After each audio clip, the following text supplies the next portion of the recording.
Now we have two talks covering Solarpunk in education. First will be Hayley/Harlin Steele with Solarpunk Education and the Maker Movement towards a more holistic approach to structured learning. Harlin/Hayley Steele, they, she, he, is an activist, educator, media artist, decolonial feminist researcher, and transitional economies organizer. In 2022-23, they served as faculty in the Department of English at Western Washington University, where they led courses that engage Solarpunk text and themes. Zay is a PhD candidate in cultural studies at the UC Davis, holding an MFA in creative writing. All right, thank you. Thank you so much, Anka, and thank you very much to the organizers. It is an honor to be here today. Before we hop into it, I am just going to share a link to my slides in the chat. I'm hoping that perhaps, I think I just shared that to the hosts and panelists. And if someone could get that out to the audience, in case anyone sees something that they want to know more about that I go over maybe a little quickly, you can look back at the slides later if you want to if you want to find out more. So that said, hello, my name is Harlin Hayley Steele. My pronouns are they, ze, she, and he. I'm genderqueer, gender fluid, gender full. And I love it when people switch up my names and pronouns. So you might call me Harlin or Hayley, and any of these pronouns are wonderful. So as Anka said, my talk today is on Solarpunk education and the maker movement. And actually, I was editing this up to the last minute, realizing I shouldn't be saying a more holistic approach to structured learning. It's more like towards more holistic approaches to structured learning. There are many ways to strategize Solarpunk interventions into learning. So I want to make that adjustment. And before we get into this talk, I want to ask everybody a question. So take a moment and think about this. Why does education matter to the project of building a better future? And you might even try writing something down, but take a moment to think about it. And if you can post things in the chat, you might even write your answer there. Why does education matter to the project of building a better future?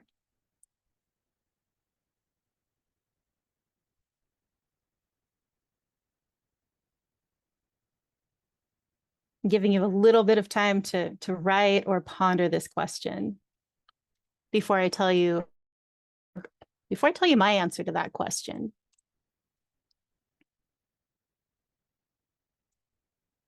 So for me, I think about education as having this role of setting the norms of a society. And the way we structure learning is interconnected with everything else. So education is a piece of the puzzle. It's an important piece that shouldn't be overlooked. A little bit more about my background, because who we are and where we come from matters. I'm a former foster youth. I grew up in public housing. I received maker-based mentorship as a child in the 1980s, and I joined the maker movement in about 2010. I'm descended from settlers from Denmark, England, Togo, and Benin, as well as Indigenous people of Turtle Island, but I am not tribally affiliated. Now, I've had, my background includes co-facilitating a decentralized education network in the San Francisco Bay Area. Also, during my PhD work, I've been a project director at UC Davis Mod Lab, where I've done some experimental maker-based classes. We'll get into that. And for the last 20 years or so, I've been a creator of analog games, including LARPs, which I'm very interested in. I hold an MFA in creative writing, and I'm a PhD candidate in cultural studies at UC Davis. A question that has been on my mind for about 2 decades now. To what degree has the mess we are in today been caused by the way we approach education, or at the very least been reinforced by it? perhaps creating a causal connection there would be doing a disservice to education, but there are some problems from a Solarpunk perspective with the typical approach to education in the US. This includes a focus on rote memorization instead of deep and dynamic engagement, a separation of mind and body, spatially and temporal separation from the rest of life. So you go to a special place to be educated. Then when you come home, you kind of disassociate from being in a learning space. You know, you have certain eras of your life in which you're supposed to be engaged in education, and then they end and you're not supposed to be learning anymore, according to this model. There's also the siloing of subjects, of putting thinkers of separate disciplines into different tracks and losing the ability to communicate between them. There's a separation from community and ecology, where students are put in a classroom and they don't interact with those things. And there's also authoritarianism mixed with blight. We get a lecture model that encourages an external locus of control. You're losing that internality in your relationship with learning. Students' organic interests are often ignored under the lecture model. So what might a Solarpunk intervention into this approach look like? An alternative title for this talk: Imagining Solarpunk Education, Remaking How We Learn Together. And I'm going to get into some examples of projects that I've worked on as maybe a jumping off point that I hope will help inspire folks. And if you're an educator, I hope this talk might inspire ideas for how you might bring Solarpunk into the spaces in which you teach. And if you're not an educator, I hope this might challenge your assumptions of what education can be and how we can transform not just education, but every field of human engagement. So to create more meaningful and sustainable ways of being with each other on this beautiful planet. So first thing I want to talk about is a project I was involved with about 12 years ago called Villagecraft. It was an experiential learning network that existed in the San Francisco Bay Area from 2013 to 2015. Ingredients: 3 co-facilitators, and I was one of them, around 50 instructors or hosts that would teach hands-on learning workshops. There were around 20 venues we used that were offered by what we called space keepers.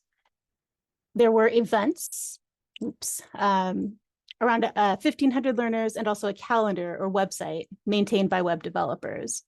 So this is an example of a typical week on the calendar of in-person events happening in this region, organized by Villagecraft. You know, a graphic noveling writing group, a salsa dancing class, another dance class, a 3D printing day, how to make tamales, you know. So we were thinking of ways to intervene in the typical practice of going home and watching TV after work. Rather than that, you might go somewhere in the community and do some kind of hands-on engaged activity. So this was a focus on hands-on learning, not rote memorization. This is an image from a Villagecraft fire starting workshop in roughly 2014. We worked to create interactions that reinforce equality, not hierarchy. So part of my role was sometimes training the instructors in how to not use a podium, how to sit in a circle, and also using the term host instead of instructor, kind of intervening in language that can sometimes set up hierarchical relationships. So we're encouraging co-learning and self-guided learning with the guidance of a host who might have more experience in a subject. Another focus was thinking about revitalizing local craft and production. This was a tailoring workshop in the studio of tailor Nan Estep, and she offered workshops on how to make basic repairs to your clothes. Also, we had shoemaking workshops offered by different cobblers, including cobbler Tom Wandel. One of his workshops is photographed here. An idea behind this was building basic supply chain literacy on top of preserving crafts. Another focus was turning academic topics into hands-on activities. And we sometimes had to get creative to do this. And I haven't been able to find photos of this workshop. I think I might have them somewhere. But we did a workshop that combined neurobiology and dance. You know, we had a CIIS faculty member who teaches about the neurobiology of oppression. Mordecai Entinger worked with Jote Lamar, a movement artist, to create a workshop where Mordecai was talking us through different parts of the nervous system while Jote was teaching us how to feel those parts in our own bodies. It was a very hands-on, engaged approach to a type of learning that's usually taught very abstractly. So we were thinking, how can we make hands-on learning, experiential learning interventions into things that are usually taught using these more, abstract approaches? Also, our focus was on engaging the urban ecology while acknowledging damage. We held workshops in urban farming, in food preparation, while also acknowledging and addressing soil pollutants. So the photo on the far right is from a lead testing workshop where we were looking at the soil health of a place where we wanted to build a garden. So thinking dynamically and situating ourselves within the urban space on a damaged planet where there's still work to be done. It's kind of that bittersweet optimism, while also working to maximize the use of urban space for social good. So we would reach out to venues after hours, especially bakeries and coffee shops that sometimes close as early as 3 p.m. and say, hey, what if we held a class here? What if we had a zine making event here? What if we had a literary event in your space after hours? So this meant building relationships with those spaces, so they would trust our facilitators with a key to the building, and we'd learn how to lock up and close. So kind of rethinking those relationships with businesses within the grid, while also building a culture of lifelong learning and making, challenging the idea that learning is only supposed to happen in certain settings or periods of life. So I see Villagecraft as an example of Solarpunk education. And there were some things that I do feel were missing from that project. One missing piece was a process for addressing conflict and abuse. Conflict and abuse will happen anytime you get humans together. It's a natural thing and it must be faced. And any truly holistic and sustainable community building effort must include clearly defined approaches for addressing conflict and abuse. And we didn't have that. We did have quite a bit of other things, though, that I think relate to the Solarpunk movement. So Villagecraft is one example of a Solarpunk intervention into education in a sort of holistic and informal setting. And I say informal simply because it was outside of the university setting. Now, I know I only have a few minutes left, and I'm going to very quickly offer an image of something I did once I began my PhD. There was a project, a game-based project, in which I led a class called Games for Science and Society, LARPs and ARGs, and Citizen Science. So with students, we co-created a game in which we're playing out the lives of characters hundreds of years in the future in a magic-infused Solarpunk universe, a world with no humans left. Everyone has fused with an element from the periodic table. Both of the players in this image, they're carbon elementals. So carbon, can be a life-related molecule or element, or when it's burned, well, anyway, I'll avoid getting into the lore right now. But we had a hackable set of rules based on concepts from science as the basis of the magic system. And through rule smithing assignments, students could demonstrate their knowledge about scientific concepts. We also read and discussed Solarpunk literature and ecolit, and students used that to create interactive adventure modules. We created something of a game maker space in a corner of the mod lab, and we drew upon principles from the maker movement for education. There was also a transition from grad student and faculty leadership to student leadership of the project. Also, the health of certain characters in Savad was linked to ecological data. And this led to accelerated engagement with this type of scientific data. And we even found ways of improving sources of climate data And some of us ended up traveling to Austria to present at a leading climate data gathering because our engagement with this climate data by making games about it and linking it to NPC stats helped us understand it so well, we ended up having modifications to offer to the climate scientists. I've written about it in this article if you're interested in this approach.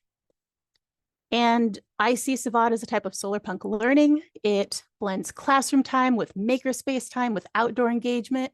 It's transdisciplinary, overcomes the siloing of different disciplines with literature, STEM, humanities all happening at once, challenges typical forms of academic hierarchies, and builds a culture of participatory science and eco-data dramatization while having role play in a solarpunk-inspired universe and even inviting the public to come in and play the games that students create.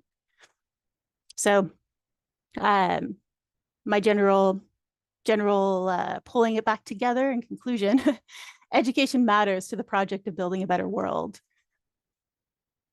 These were just two examples of what solarpunk education could look like. What might a solarpunk intervention look like in your field? Please reach out to me anytime. This is my contact information, and you can find links to the slides for this talk. I hope to hear from you. Happy solarpunking. Thank you. Thank you so much, Harlin, for your enlightening talk on Solarpunk education. Your insight on holistic learning are truly inspiring. Next, we'll be continuing with Dalila Forni, Children's Literature Meets Solarpunk. Dalila Forni is Associate Professor of Children's Literature at Link University, Italy. Her research interests include visual narratives for children and gender studies.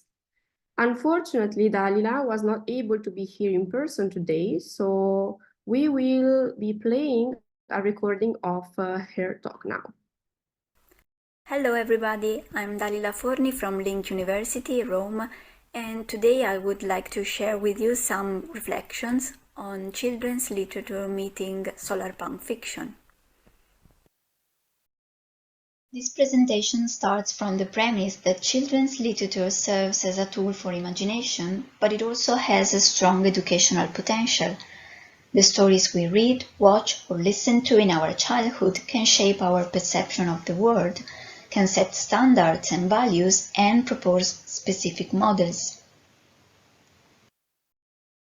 Bishop underlines that stories can work as a mirror and a window. Window literature opens onto new worlds or spaces. It shows unfamiliar situations that are different from our everyday reality. And these books prompt readers to consider new issues, to engage with unfamiliar experiences or reflections, and to embrace emotions and ideas that may have been overlooked.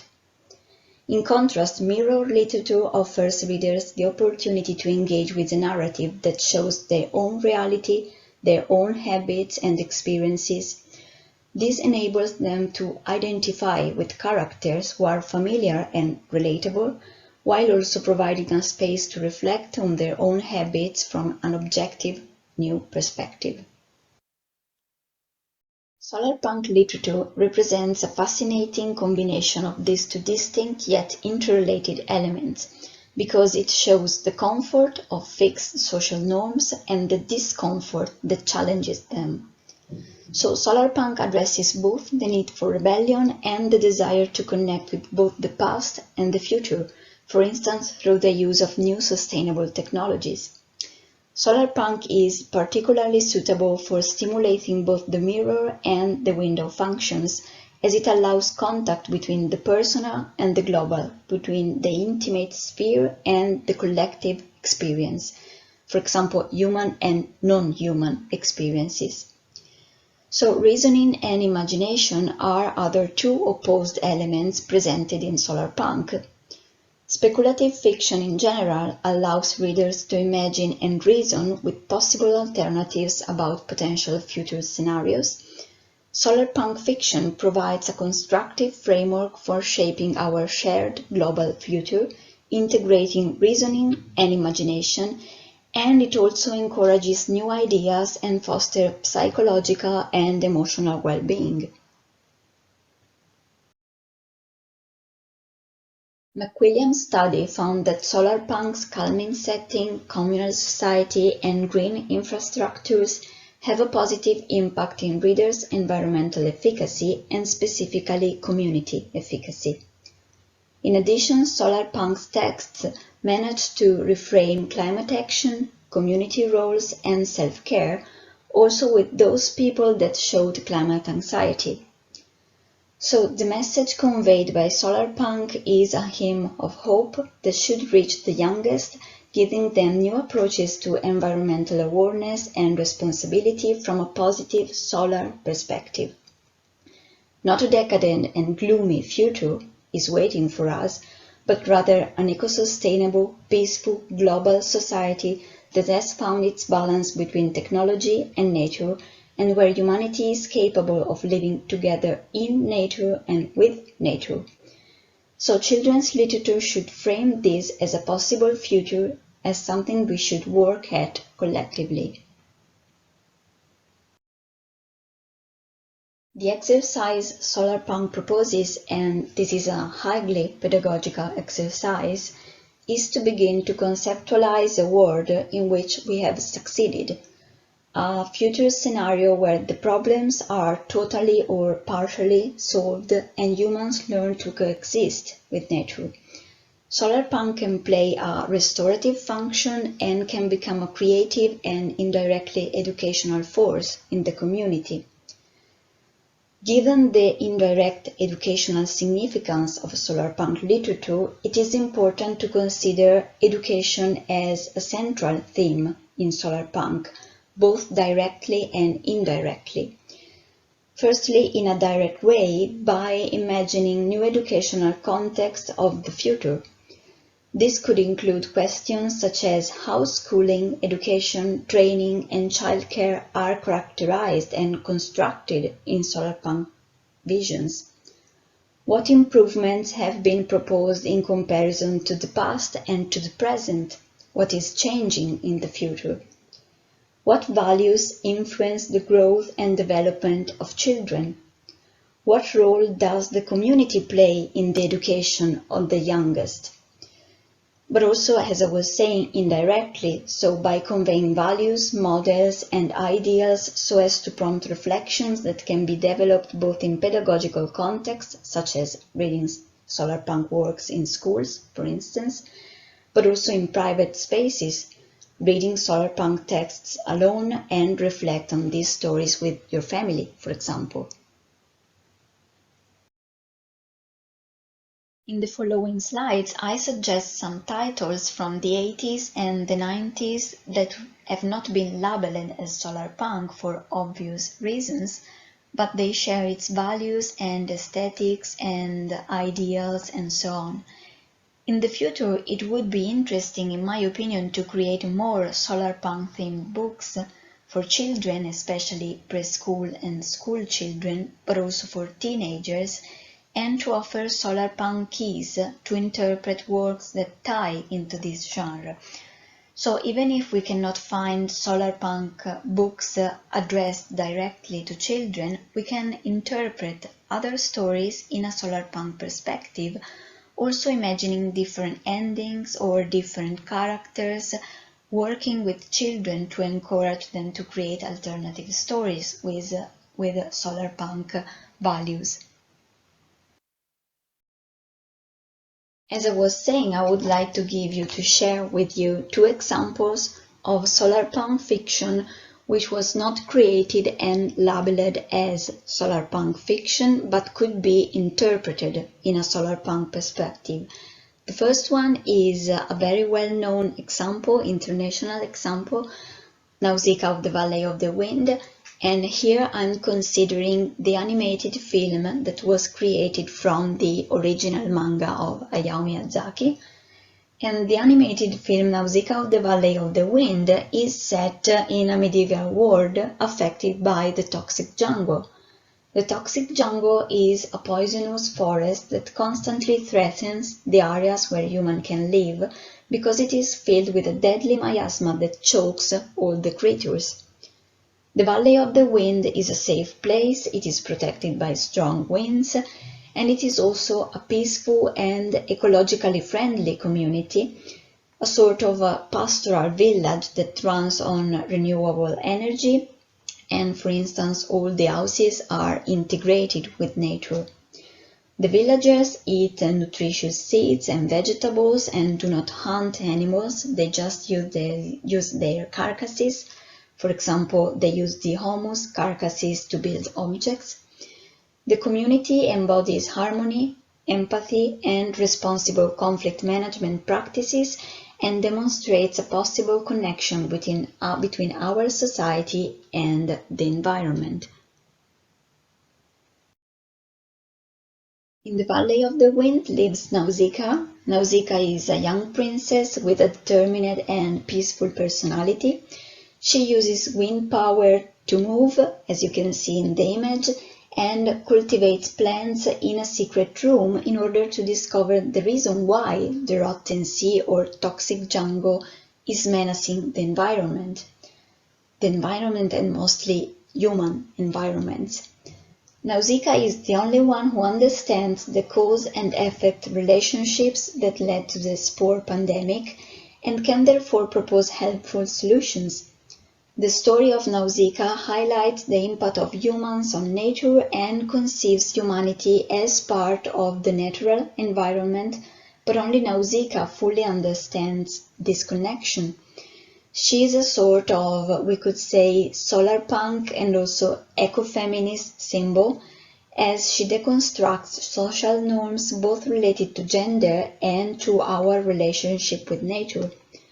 Quoting Morgan, Nausicaa is a scientist, explorer, conservationist, and martyr. This noble-minded heroine respects nature and, during the course of the film, learns to understand humans' place within it.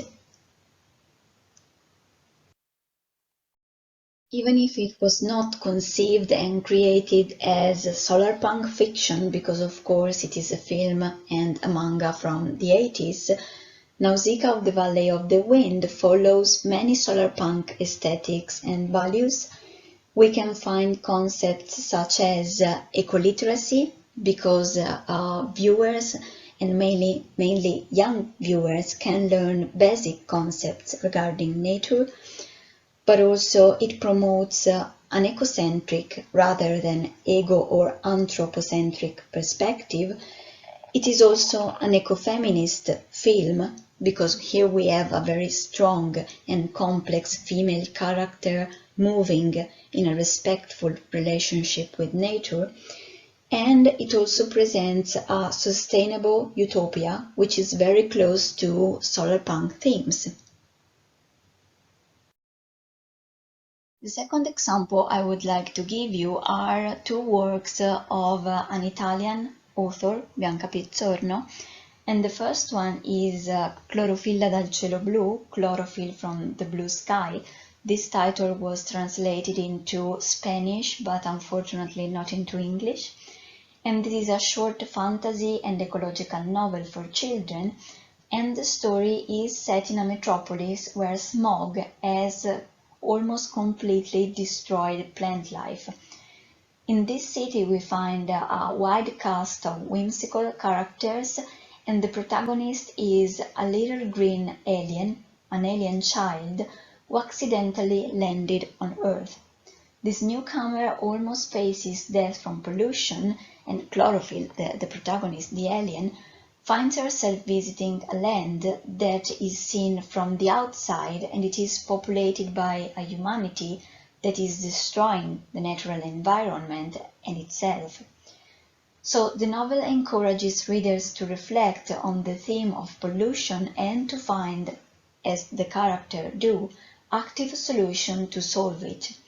In this case too, concepts such as ecoliteracy, ecofeminism, utopia and sustainability resonate. The second example is The Treehouse, La casa sull'albero by Bianca Pizzorno.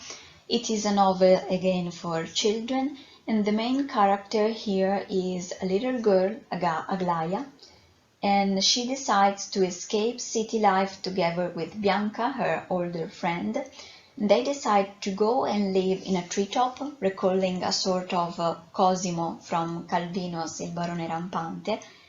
But the tree chosen by Aglaia is a special, fantastic tree. It is populated by strange humans and animals and plants, and here we can see how city life dynamics are moved into a totally natural setting, into a strange community made up of different funny characters. For instance, a dog who cares for Aglaia and learns how to fly, or foundlings rescued by Aglaia and Bianca, and these foundlings learn how to meow because they are raised by a colony of cats. In these works we have a playful and entertaining approach, but Bianca Pizzorno proposes a different way of life, a way of life that stays within nature with respect. For example, a series of grafts are created on the main tree to give different fruits and provisions to the girls, and the girls decide to share the harvest with the whole community. Similarly, a series of eco-sustainable stairs and pipelines are created to enable an easy life for the community on the trees, but without nature being distorted or destroyed by human intervention.